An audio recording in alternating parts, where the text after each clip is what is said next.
Hi, everybody. Thanks so much for joining our webinar today. We're going to get started in just a couple of minutes, but if you need any help getting set up or have any questions, let us know in the chat and we will get started momentarily.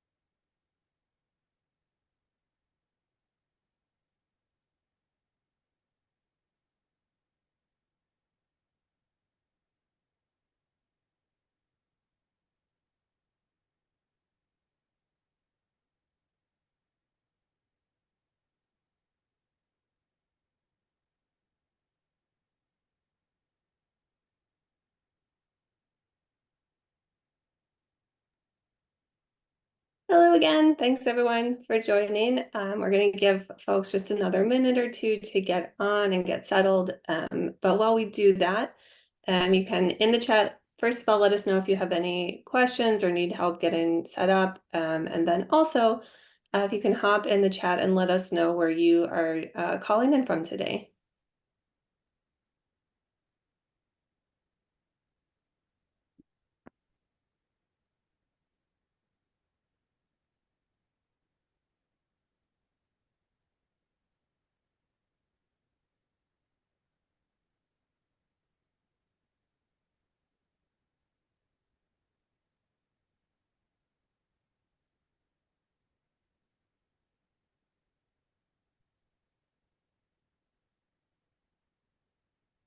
What an amazing list of places. We've got folks from all over the country.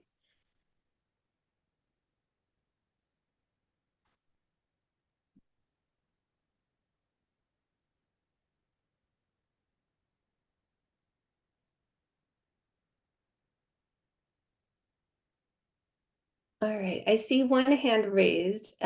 We can either, if you want to put your question in the chat, we can answer it that way. And we also have a Q&A section where at the bottom of the screen where you can click on and type your question right in there. All right, I think we'll go ahead and get started for the day. Welcome everyone to this webinar on plastics in food. Judith, if we want to go, I think, to the first slide, that would be great. Thank you so much. All right, well, welcome. We are all so glad that you're able to join us today for our discussion on Consumer Reports research on plastics in food. The response to this research has been really just overwhelming. We've already had over 40,000 people taking action to demand answers, and we're looking forward to the time today to dig a little bit deeper into just where the toxins are coming from, how they might be making their way into the food, and what they are in more detail. And then we'll wrap up by spending some time talking about how we can take action together. So we have a great lineup of speakers for you today. We're going to have a panel that's moderated by Brian Reinholm, who's our Director of Food Safety here at Consumer Reports. Brian will be moderating a panel with experts from both Consumer Reports and Earthjustice. We'll have a time for Q&A with all of you, and then we will wrap up by hearing from Meg Bona, who's our Associate Director of Campaigns, and she will talk more about the work we can do together moving forward. But before we get started, just a couple of housekeeping items. First, to know we are recording the Zoom today. We will make it available to all of you after if you want to go back and watch it or share with family and friends.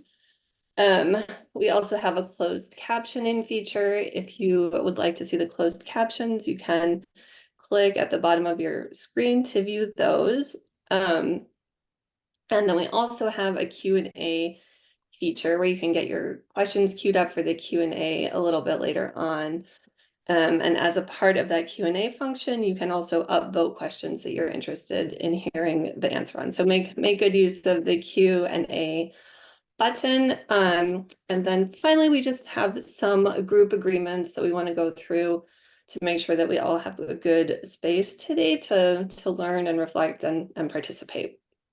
So first up on our code of conduct, we want to ask that folks assume good intent of all of your fellow participants, of the speakers, understand that we're all here to learn more and give our input on the food we want to be eating.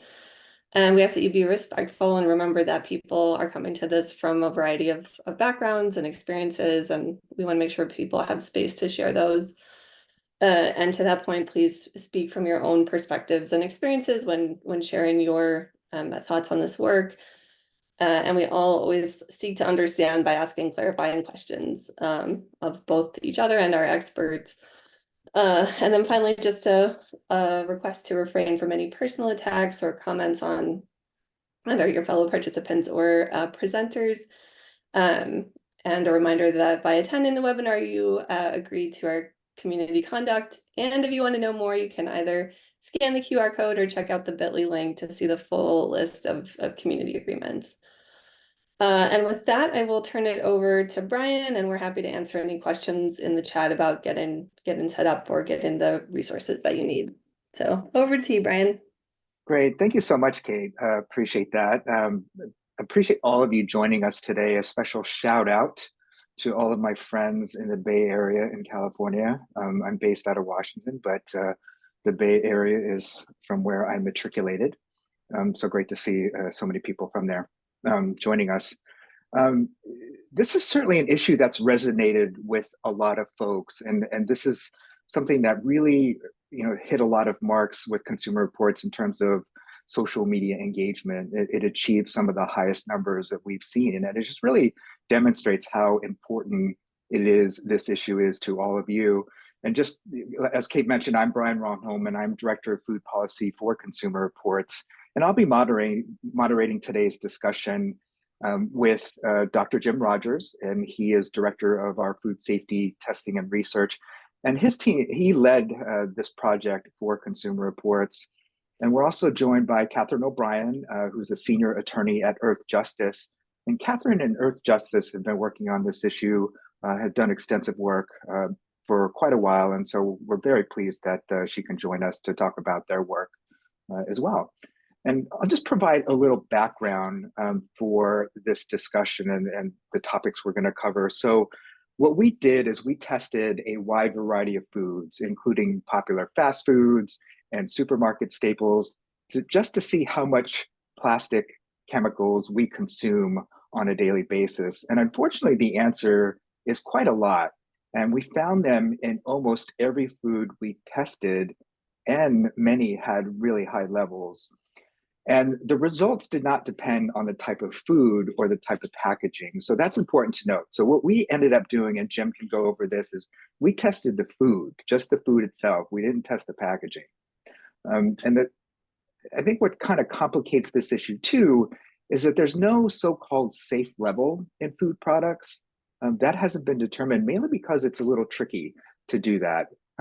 Both the US and the EU have set thresholds for BPA and a few number of phthalates, but these thresholds do not reflect the most current scientific knowledge and may not protect against all potential health effects.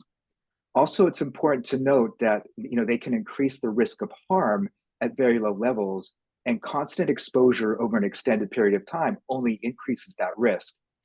And there's growing research that shows that they can interfere with the production and regulation of estrogen and hormones. And as we all come to discover now through research, is even minor disruptions in hormone levels can increase your risk of several health problems, including diabetes, heart disease, birth defects, and certain cancers. So that's a little bit of the backdrop of what we've worked on. And now we'll bring in Dr. Rogers, who will provide an explanation of phthalates and plasticizers and really go over details of what our test results found. So Jim, take it away. Yeah, thank you, Brian, and welcome to this webinar to our guests, and I look forward to talking to you and answering your questions that may come up during our conversation. What I thought I would do is level set to give the audience a definition of what we're actually talking about. So our first slide says, what are plasticizers? What they are chemicals that are added during the manufacture of plastic to make them more flexible, more durable, have certain characteristics. One of the big problems with that is that even though you add the chemical to make the plastics, the chemical does not stay there. It can come out, it can leach out. And as we'll discuss today, it could also end up in our food. As Brian has mentioned, these chemicals have been associated with certain medical issues. They are considered endocrine disruptors, which means they can prevent or reduce the amount of certain hormone productions in the human body. And if that happens, that could lead to certain medical issues down the line. And what we're going to talk about today is that these chemicals have been detected in food and in food packaging. In fact, it was initially thought that these plasticizers originated in food packaging, such as plastic wraps, the plastic clamshells you get your salads in, etc. But new research has demonstrated that these chemicals can actually be found in the food itself. So next slide, please. So what are we talking about? We are talking about two families of plasticizers. There are a number of them, but we are primarily discussing the testing that we did to detect phthalates, and the P is silent if you're trying to pronounce it. And as I mentioned, they've been linked to a number of health concerns, even at very low levels, and that's important. And in this test, we test for 10 phthalates and 3 substitutes. The 3 substitutes mean that they are replacement or potential replacement phthalates for original phthalates, with the hope from the manufacturers that they are actually safer, but that's not necessarily been proven. We also tested for bisphenols. You may be familiar with bisphenol A or BPA, which is one that has been in the news before, but we also tested for BPS and BPF. Next slide. So what my team did is we picked out a number of different foods in different categories to test them for these chemicals. The foods we included yogurt, soda, fast food from different fast food restaurants, meat, poultry, seafood, and canned fruits and vegetables. There was a total of 85 different food products that we purchased ourselves at retail. And then we had them tested at a laboratory that is certified to test for these chemicals. And we look for not only the presence of them, but how much of them were there. Next slide, please. So what did we find? We found phthalates in all but one food item that we tested. And there was a range of concentrations from very low to very high. That one fact suggests to us that if manufacturers want to do something about this chemical, it is possible, because not all of the foods are contaminated at the same high level. There must be some way to mitigate this threat. Okay? The levels did not depend on the type of packaging that was used for the food or the type of food.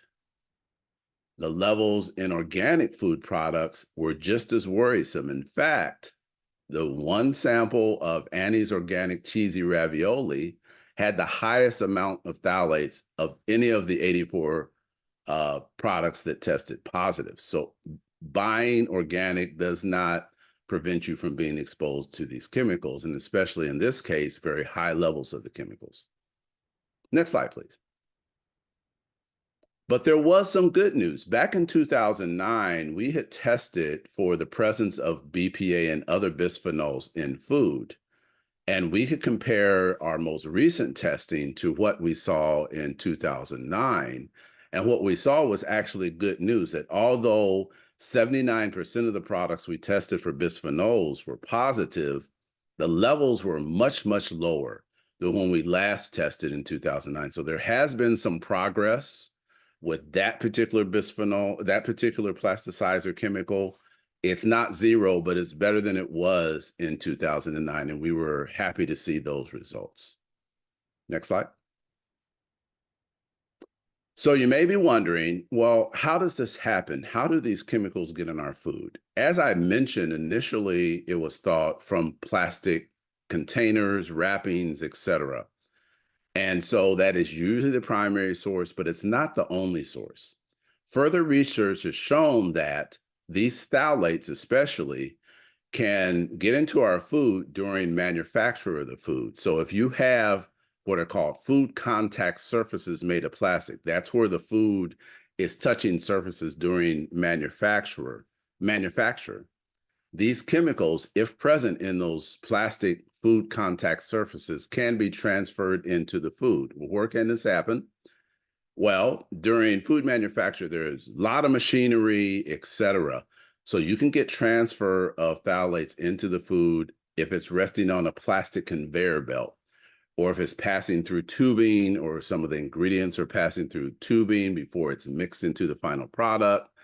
And then the gloves that the workers wear can have phthalates in it and be transferred into the food as they're handling or packaging the food up. Then finally, the other research has shown that phthalates and plasticizer chemicals can be found in contaminated water and soil. So you can imagine you grow a plant in the soil, it's contaminated with the plasticizer, it's drawn up into the plant, eventually in the fruit or the vegetable that it's making. Or you can imagine a cow that is, or cattle that are drinking water that's contaminated. It gets into the flesh, and then we eventually consume it as meat. So those are the three main areas that research has shown where these chemicals come from and how they can get into our food. Next slide, please. So I will hand it over to our guest from Earthjustice at this point. Thank you so much. My name is Catherine O'Brien, and as Brian mentioned, I'm a senior attorney in the Toxic Exposure and Health Program at Earthjustice. For those of you who aren't acquainted with us, Earthjustice is a nonprofit public interest environmental law organization. We use the power of the law and the strength of partnership to protect people's health, to preserve magnificent places and wildlife, to advance clean energy, and to combat climate change. And we do that by representing more than 1,000 public interest clients across the nation for free in a wide array of urgent environmental fights. Next slide, please. A substantial part of my work at Earthjustice is focused on protecting people and wildlife from exposure to toxic phthalates. And this includes work to eliminate phthalates from food, to curb releases of phthalates from industrial facilities that pollute communities and wildlife habitat, and to help people gain access to information about the phthalates that they're exposed to. Next slide, please. So unfortunately, today in the United States, we have a patchwork of different laws and regulations that address different uses of phthalates and different ways that we might come in contact with them. And that makes it difficult to holistically address the many ways that people in the environment are exposed to phthalates, and to address the cumulative risks that we face from being exposed to multiple different phthalates from multiple sources at the same time, which increases our risks of health harm. Next slide, please. Within this regulatory patchwork, however, the U.S. Food and Drug Administration has the primary responsibility for regulating the phthalates that are winding up in our food and drinks. Over the past 70+ years, the FDA has authorized companies to use dozens of different phthalate chemicals in food packaging and food production equipment. And interestingly, the FDA regulates these uses of phthalates as food additives, because even though they're being added into the production equipment and the packaging, as Jim described, FDA acknowledges that the chemicals leach out of those materials and end up in our food and drinks. Under federal law, FDA has a duty to ensure that all food additive chemicals are safe. And it also has a duty to re-examine its prior approvals for the use of phthalates and other chemicals in food packaging, and restrict those uses if new evidence demonstrates that the chemicals may cause health harm. Next slide, please. So relying on that legal duty, since 2016, Earthjustice and our partners have been working to enforce that legal duty and compel the FDA to restrict the use of phthalates in food contact materials. And that's based on decades of scientific studies that demonstrate, first, that diet is a major source of phthalate exposure for most people in the United States, including babies and young children who are at the greatest risk of harm, and also an ever-growing body of evidence linking that exposure to a range of serious health harms. So in 2016, we submitted 2 petitions to the FDA relying on this scientific evidence to ask them to revoke all of the approvals that are currently in place that allow companies to use phthalates in food contact materials. Unfortunately, over the next 5.5 years, the FDA did not take any action in response to those petitions, despite having a legal duty to make a decision within no more than 6 months. So in 2021, we took the agency to federal court in order to force them to make a decision. And we were successful in finally getting the agency to act. But unfortunately, in 2022, FDA made the decision to deny those petitions and to continue allowing the use of phthalates in food contact materials. In response to that, we asked the agency to reconsider those decisions. At this point in early 2024, we're still waiting for FDA to respond to our request to reconsider the denial of our principal petition. And at this time, FDA still has taken no action to restrict the ongoing use of phthalates in food contact materials. Next slide, please. So where does that leave us? Today, there are 9 different phthalate chemicals that are approved for food contact use by the FDA. We know that at least 7 of those are associated with irreversible harm to developing fetuses. 4 of those chemicals cause irreversible harm to the development of the male reproductive tract. And actually 3 of those phthalates that are still approved for use in food contact materials have already been banned in the United States from intentional use in toys and children's products because of the hazards that they pose to health. Next slide, please. So at this time, as I mentioned, we're still awaiting FDA's final response and these petition proceedings that we started in 2016. And along with our clients whose logos are presented here, we're prepared to go back to court if we need to in order to force action to get phthalates out of food contact materials. Our view is that this is not a problem that consumers ultimately can solve on their own in the grocery aisle, particularly people of limited means who have restricted food choices. We think it's critical that FDA take responsibility and take action to protect all of us from phthalate exposures that endanger our health. Thank you. Great. Thank you so much, Catherine, for kind of outlining essentially the regulatory gaps, right, for this particular issue. And I see this expressed in the chat it's very frustrating, right? You see these very high levels of plasticizers in all kinds of foods, and then you have a regulatory regime that's really kind of ill-equipped at this point, or refuses to either acknowledge it or address it in any way. So yeah, thank you both for that. And we'll get started with some of the questions. First of all, there's been a ton of questions already rolling in, and I'm hoping that we'll be able to get to all of them.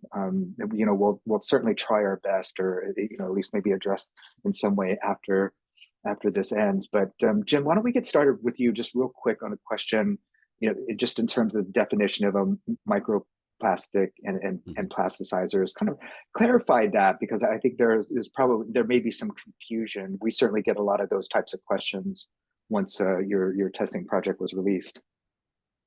Yes, the audience may have heard the term of micro or nanoplastics and may get these confused with the plasticizers of what we're talking about today. They're related, but they're not the same. Microplastics and nanoplastics are actually physical pieces of plastic that are very, very small, that have sheared off of plastic water bottles or plastic containers, and they can get into our water supply, et cetera. And there have been some reports that our bodies can actually accumulate them. What we're talking about is the chemicals that are actually used to make plastic, which would have been used to make these microplastics in their original form too.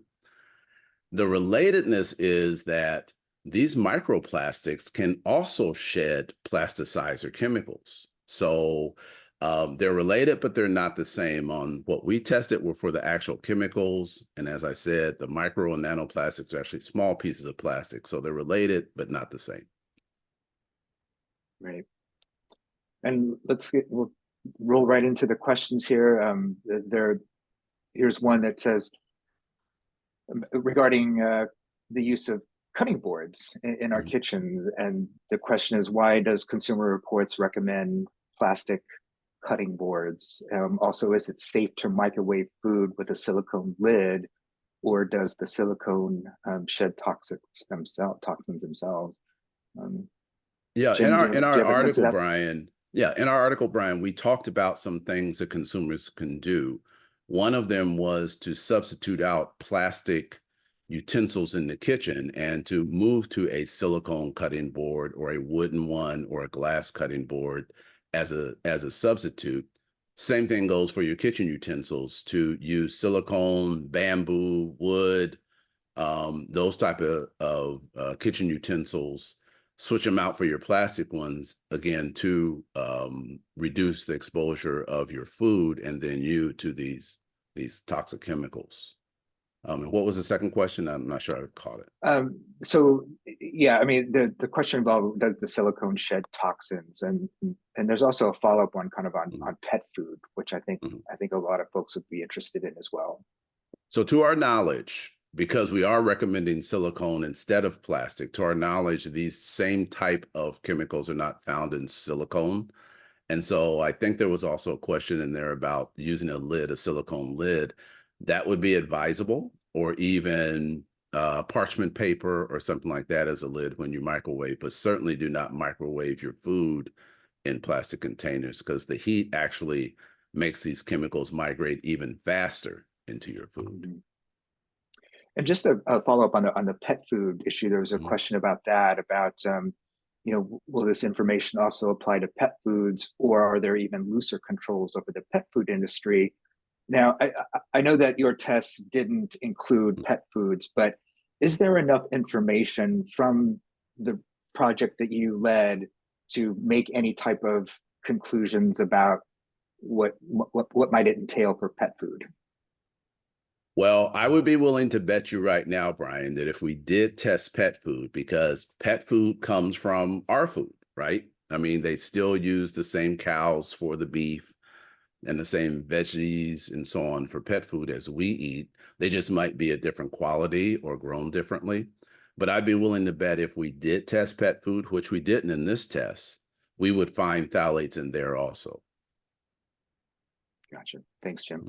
Catherine, the work that you've done over the years, Earthjustice has done in trying to get FDA to focus on this more. I mean, clearly that's been a source of frustration for you all, for all of the other NGOs that you partner with.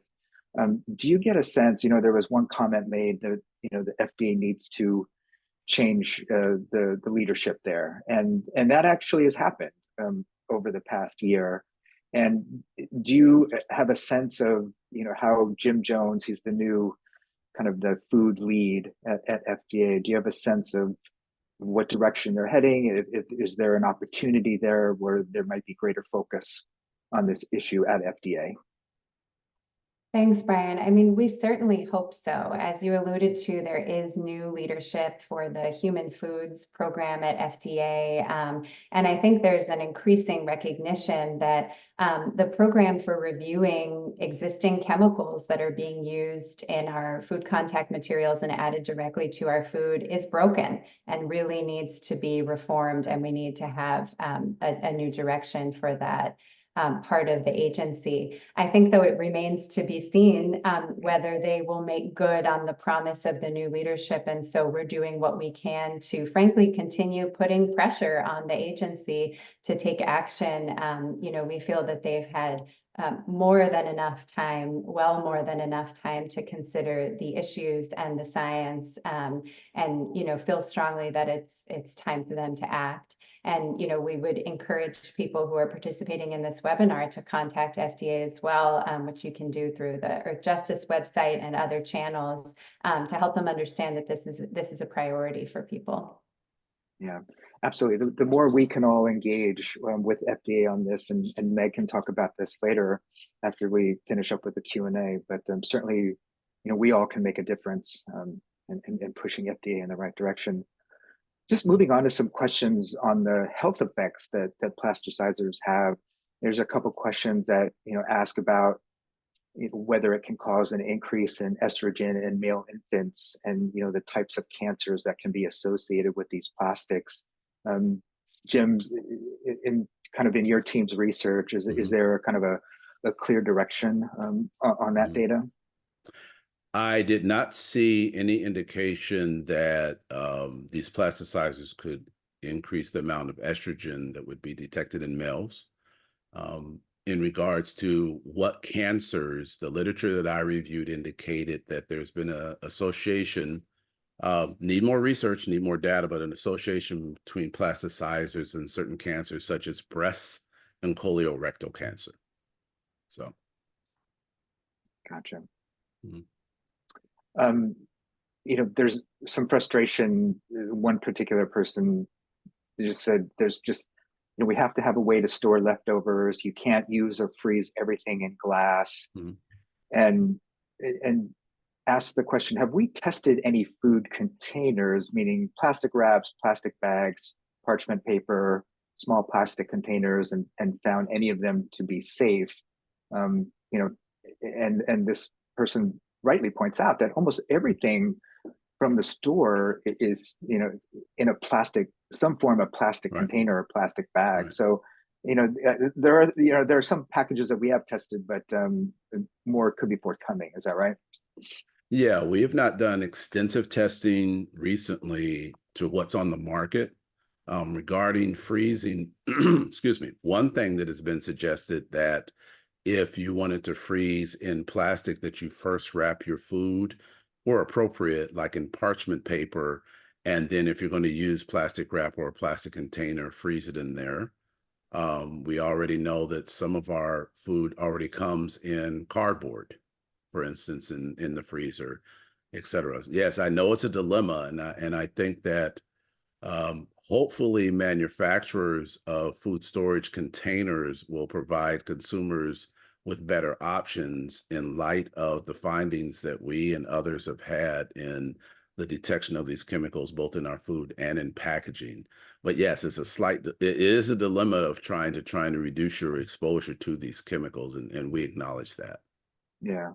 And yeah, right. That's part of the overall frustration for consumers, right? Like we have come to know that these are everywhere, soil, Yes. water, so they end up in our food, they end up in our packaging, and yet there's almost no way to deal with it, and regulations are virtually non-existent.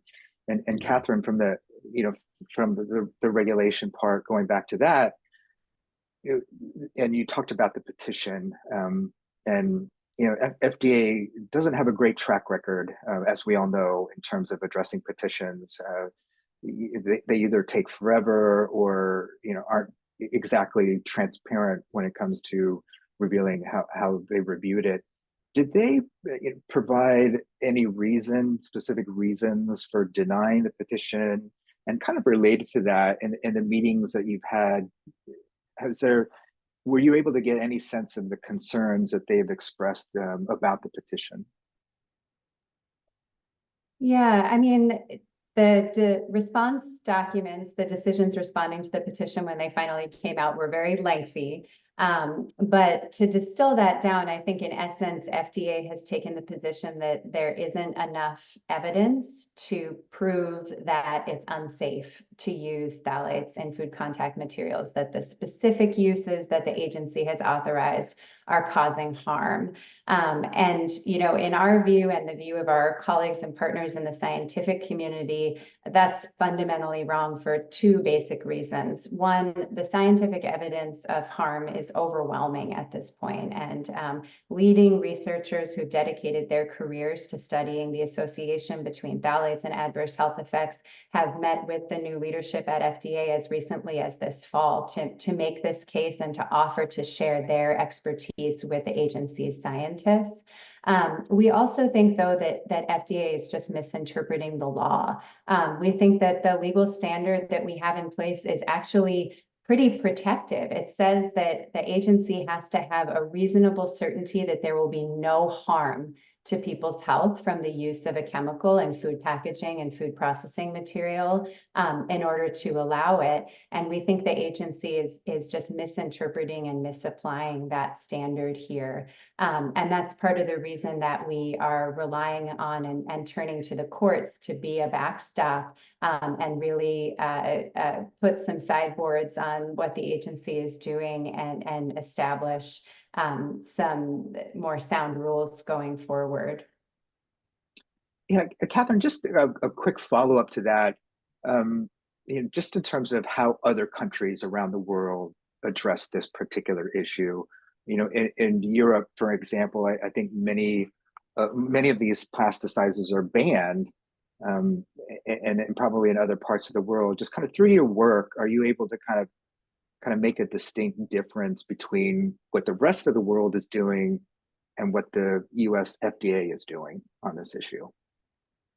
It's difficult to characterize across the board because, as you can imagine, different countries approach this issue very differently. I certainly think it's the case that in the European Union, they've been more on the leading edge of assessing the most up-to-date science and taking some action to limit the use of these chemicals in response to that.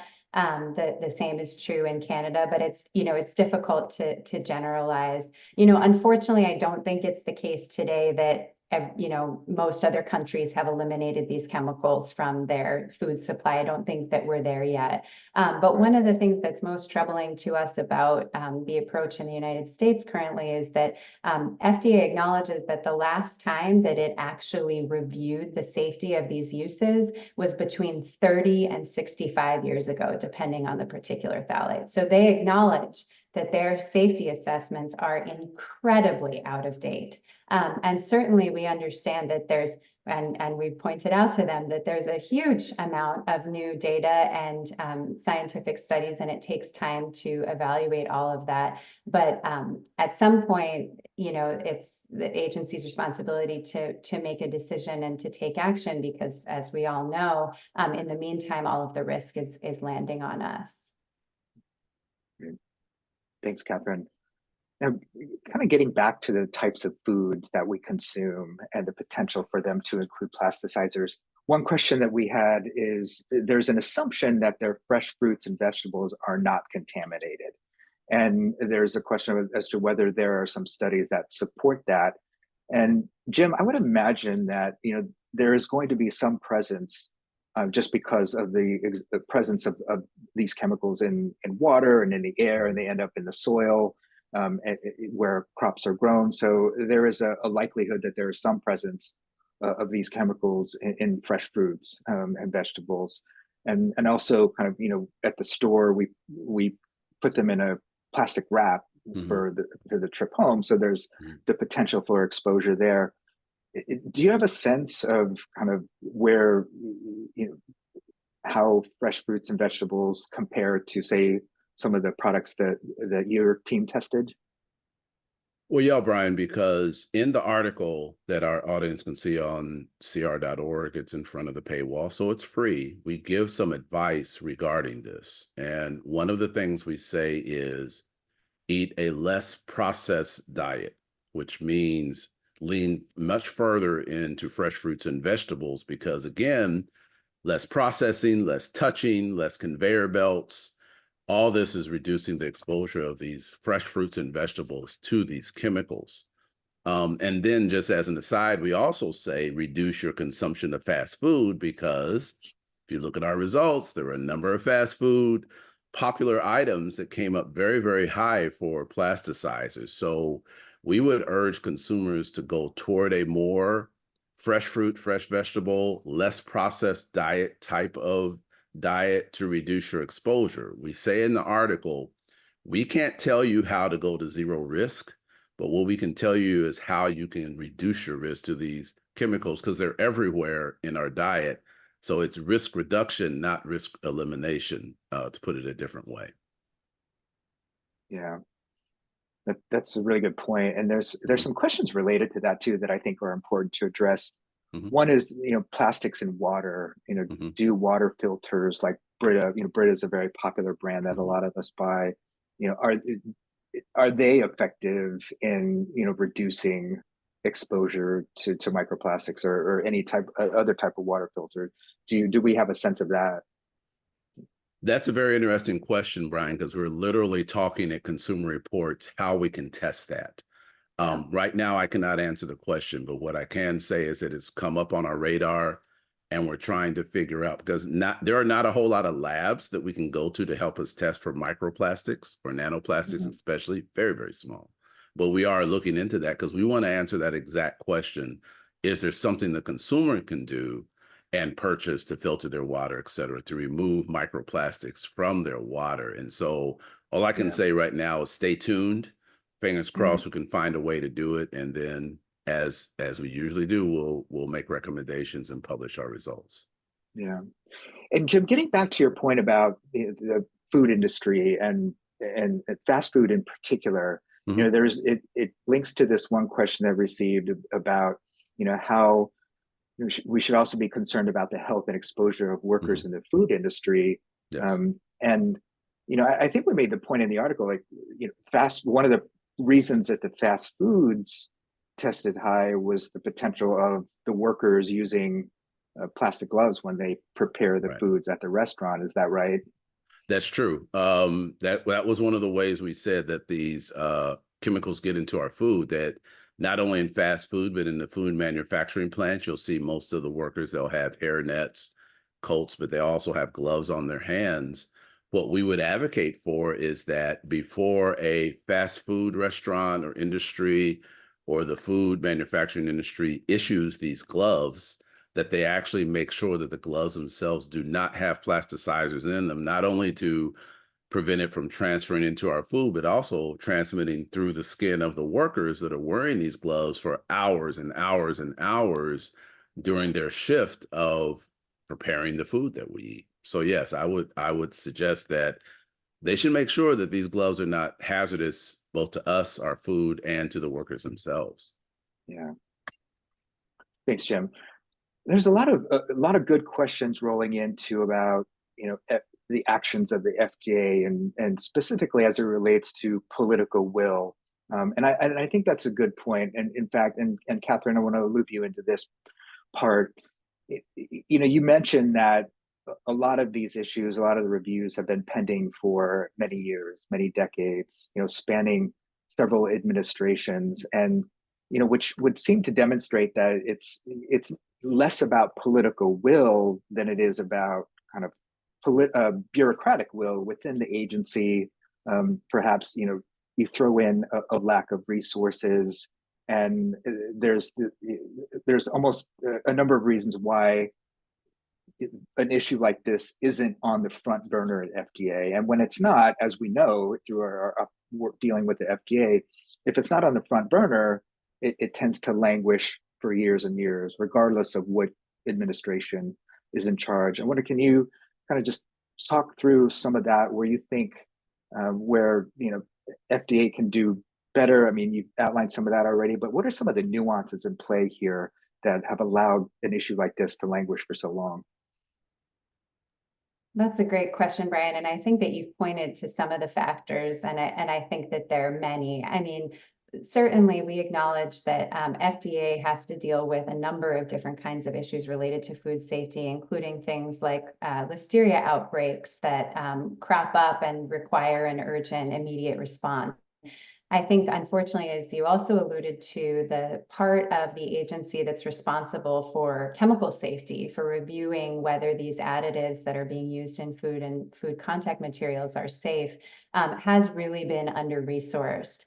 And in addition, I think that these issues have kind of flown under the radar for a long time, and that it's really only been in more recent years that entities like Consumer Reports and entities like Earthjustice and our client organizations have really been able to sound the alarm about this and help people understand that there are chemicals that are in our food that FDA is authorizing to be there, where the last time they checked on the scientific evidence was long before I was born.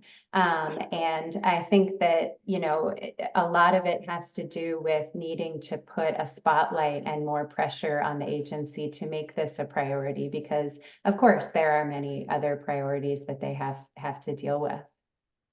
I think that's absolutely right, Catherine. Go ahead. Go ahead. Sorry, the other thing that I was going to add, and I see some people pointing to this as well on the chat, is I think it's important to keep in mind that the production of phthalates and these other petrochemicals, and phthalates are petrochemicals, is a multi-billion-dollar industry, and that the people who want to promote the use of these chemicals as a part of their business practice exert a lot of influence on what gets attended to in, you know, all realms of our political system. No, absolutely. That's a really good point, Catherine. And also, as you said, with the lack of kind of focus and attention at FDA, it makes it that much easier for industry to operate in this space with limited oversight. And you know, it's why we kind of end up in the situation where we're in today, where a lot of these chemicals have been on the market for decades. There's new information available on them, but yet, you know, FDA doesn't have either the will or the resources to do this type of review, and scrutinize them even more, and perhaps make a different determination than was made decades ago. And you know, we all, you know, an example that I like to use, at one point we all thought asbestos was safe, right? And there was a lot of new information came out on that, and now we know it's not. So it's things like that that are happening in the space, whether it's plasticizers, whether it's food chemicals, additives, that I think makes it very, very frustrating for consumers. So just, we'll take a few more questions. We got about 5 minutes left, and so I want to try to make sure we get to as many as possible. There's a question about how these plasticizers get absorbed. Is ingestion the only route of exposure, or can it be picked up when heating plastics through inhalation? And does rinsing produce remove phthalates? Jim, any thoughts on that? So for the first one, I'm sorry, I cannot answer that one. Inhalation of phthalates after heating did not come across my screen as we were doing the research to prepare for the testing. The best I could say, it's possible, but we would have to look into it. Again, I mentioned that heating plastic allows the plasticizers to migrate out of the plastic into your food, or et cetera. Now, the second question was, Brian? Does rinsing produce remove phthalates? Oh, probably not. I can't say definitively, but probably not, because again, the phthalates, if it's in the soil and drawn up into the plant and into the fruits and vegetables, it would actually be in the tissues, the skin, you know, pretty much embedded in the fruit or the vegetables, and be very, very difficult to remove. And certainly it's not just setting on the outside as, you know, like a dust or a dirt, which you could wash off, but I would say probably not. Okay. Let's see, let me make sure that covered as much as I can of what Kate is feeding. I think since we're bumping up onto 10 minutes before the hour, why don't we kind of wrap up with a couple of questions.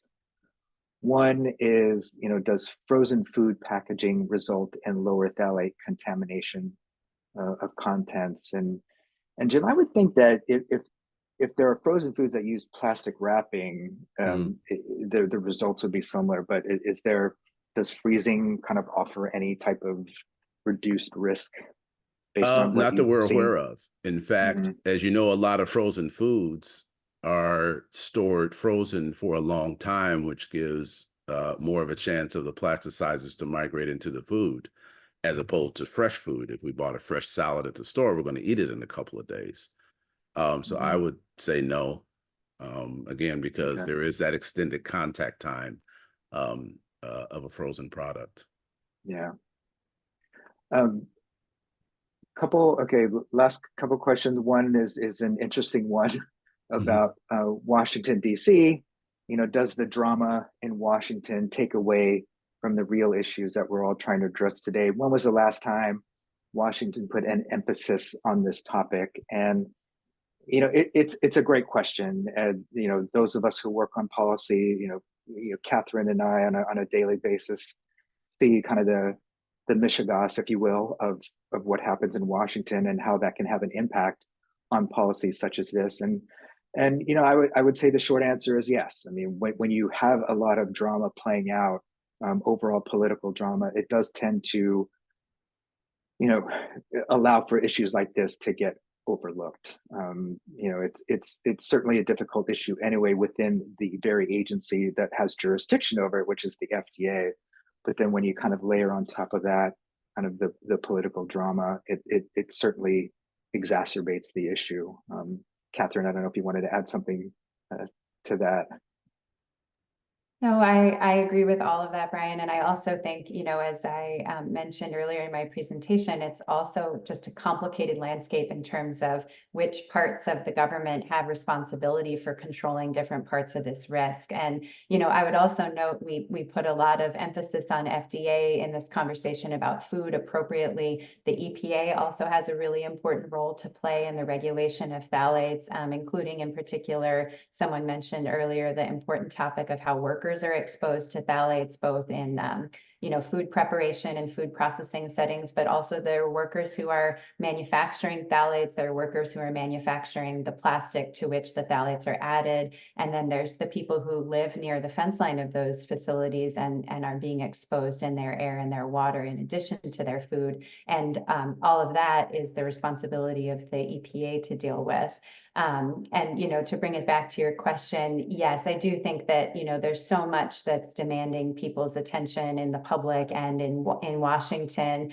But there are also a lot of us who are just down in the weeds every day, just kind of trying to continue to work through these processes. And there are a lot of ways for people to get involved. And so that is encouraging to me. For sure. Thank you so much, Catherine. Okay. Thank you all again for those questions that you sent. We tried desperately to cover as much ground as we could. If there's an urgent issue that you'd like some answers, please feel free to follow up. I think we're all very frustrated about the current state of affairs on this issue. We want to engage. We want to be able to do something to make a difference. And with that, I will turn it over to Meg Bona of Consumer Reports, who can outline some ways that we can help and try to make a difference. Thank you so much, everyone. Yes, that was great. Thank you. Thank you, Brian. Thank you, Catherine, for that great segue into taking action. Right, so we've covered a lot. Very frustrating. Plastics are in so much of what we eat. They touch so much of what we eat. They're what we store our food in. What can we do about this? So as a lot of you probably know, when we released our findings, we also launched a petition calling on the FDA to ban phthalates in food. We've talked about this. And we still have that petition live. I'd imagine that most of you by this point have probably signed it, but if you haven't, we'll drop that link in the chat. We'll also be sharing out resources after this call as well, so we'll include all of these. But as we've also heard on this call, it's not looking like we're going to see fast action from the agency. And in these instances, we look at what companies are doing, because companies can move a lot quicker than our regulatory process, and they don't need to wait to take action. So we followed up our FDA action, this time targeting General Mills, as mentioned. The highest level of phthalates we found in our test were in Annie's cheesy organic ravioli, particularly concerning because this product is marketed for kids, right? And since it's organic, parents are thinking this is a healthier option when they buy it for their kids, when it actually has these very high levels of phthalates. So Annie's, which started out a few decades ago as an independent company, was bought by General Mills. And so in order to target Annie's on this issue, we actually have to communicate with the parent company. So in the course of doing this, we realized, we started looking at General Mills and we went, oh, we also tested a number of other General Mills products that also had concerning levels of phthalates. And so we launched this petition, a second petition targeting General Mills, calling on the company to conduct an audit of its production processes and its food packaging. We're trying to figure out how the plasticizers are getting into the food. We want them to figure this out in their process and mitigate those exposures to bring down levels. Again, I'm assuming probably most of you, either on CR's email list or on our social media channels have seen this petition and probably signed it. But again, we will share that out here in the chat and in all of our the resources afterwards. So we asked General Mills to respond to us by the end of February, and we are hopeful we will be following up with them. In the meantime, we're continuing to post on social media and apply pressure that way. But while we're focused on General Mills, we also realize there's a lot of other products that we tested that you or your family might regularly eat. And we're trying to figure out, how can we also apply pressure to those companies? We're a small but mighty team, but there's only so many of us, and we tested 85 different products. So we decided to enlist and ask for your help here. We are launching what we're calling CR's Food Safety Corps. There we go. So we want to ask for your help in a couple of different ways. One, we would love if you would help us keep the pressure on General Mills. You can see we've got our asks here. We're asking them to test and monitor. And the way that you can do that is by emailing the company. That's what, we have these sort of, insider channels. We're communicating with folks at the executive level, but that, sort of like insider conversations. How do we make them feel the pressure from the public, from their customers, from people who are buying their Cheerios and their Yoplait yogurt and their Annie's cheesy ravioli with the high level of phthalates. But we also then were thinking, well, there's all these other companies whose foods we tested. Are there things that you're seeing in our lists of tested food that you're like, oh, Fairlife, milk protein shake, like I drink that, oh my gosh, that is really high levels, or the canned peaches that we tested, these sorts of foods, or even any of the fast food. So there are, even outside of General Mills, we're very curious to know what these companies are saying to their customer base, and what they would tell you about as a concerned consumer about what they're doing to reduce plastics. So so it's General Mills, it's other companies whose products we tested, and then there's a third category here, if you will, of what I eat your favorite foods that you buy and eat all the time that we maybe didn't test. But seeing our test results, you're probably going, wait a minute, like if it's in all of these foods, it's probably also in some of my other favorite foods. And during the Q&A, there were a lot of questions about, well, what about in dairy products, and what about, so I know that there's specific concerns that folks have, like those companies should hear from you too. And you could certainly like point to Consumer Reports findings and say, this is, we found plasticizers in all of these products. What about yours? So this is our call to you. Will you join us? Will you reach out to, to General Mills, to other companies whose products we tested, or to any, companies who make the products that you eat in your, everyday breakfast, everyday lunches, that you're now concerned about. So this helps us in a number of ways. One, it informs Consumer Reports and our reporting. It can help guide us in our campaign efforts. We're really curious to know what these companies are saying to consumers and customers, because sometimes they will share different information with you than they will with a Consumer Reports reporter who calls them up. And it also, really importantly, helps us make a stronger case to the FDA for the need to action, for the need for action. So we will share a link here to our new sign up page for the CR Food Corps and Food Safety Corps. And then afterwards, we will also include it in the resources and all the links that we'll be sending out. We hope you'll join us, and we hope you'll send off some emails and see what companies say back to you. And then, importantly, we hope that you will join us in a few weeks. We're going to get back together on March 14th so we can talk about what you're hearing from the companies, like what they're saying to you? Are they answering your questions? Do you have questions based on their responses that we could help you in a response or a follow-up, so that we can do like a little bit of information sharing and see what you're hearing from these companies. So please join us, see our Food Safety Corps, and let's do some accountability here with these companies and see what they have to say for getting plastics out of their foods. Thank you. Great. Thanks everyone for joining us today. Look forward to working with you all. Thanks, Catherine, too, for joining us. Thanks for having me. Thank you. Take care.